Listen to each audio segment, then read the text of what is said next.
ক্যামেরাগুলি ভাঙার আগে হার্ড ডিস্কে চলে যায় এবং সেটা রেকর্ডিং থাকে। উনি আমরা যখন এই ঘটনা ঘটে আমি তখন দেশের বাইরে যখন খবর পেলাম উনি আমার বাসা ঢুকে আমার তাদের কেয়ারটেকারদেরকে মারপিট করেছে, জিনিসপত্র সরিয়েছে।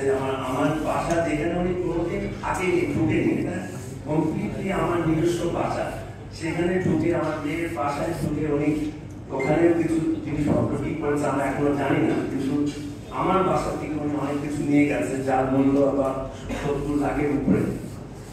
তো আমরা দেশের বাইরে ছিলাম, আমার অফিসে যারা ছিলেন তারা ওখানে পুলিশে জিডি করতে যায়, পুলিশ আমাদের জিডি নেয় না।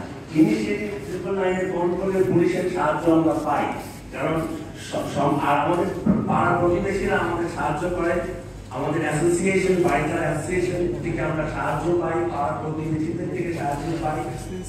তখন উনি আর এই বাসার দখলটি রাখতে পারেনি। ওনার ওখানে যখন দেখলেন সিচুয়েশন কন্ট্রোলের বাইরে চলে যাচ্ছে তখন উনি জিনিসটাকে অনেক পুলিশের কথা মতো থানায় যান। থানায় যে উনি ওনার পলিটিক্যাল ইনফ্লুয়েন্স খাটালেন।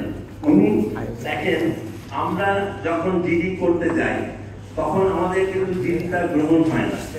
আমার মেয়ে বিদেশ থেকে ফিরে এসে, আমার স্ত্রী এবং মা মেয়ে ফিরে এসে ওনারা 3 তারিখে ক্রিমিনাল মামলা CR 3516/25 ওনারা ফাইল করে 3 তারিখে।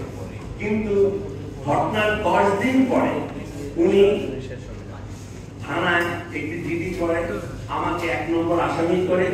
আমি, আমার স্ত্রী, আমার ছেলে, আমাদের অফিসের 2জন সিনিয়র ম্যানেজমেন্ট কর্মকর্তা, তাদের বিরুদ্ধে যে আমরা ওনাকে খুন করার জন্য, আমরা ওনার বাসায় হামলা করেছি, আমরা ওনাকে মারার জন্য অ্যাটেম্প টু মার্ডার উনি বলে কেস করেন, অভিযোগ করেন, যেটা এখন তদন্তে দেওয়া হয়েছে।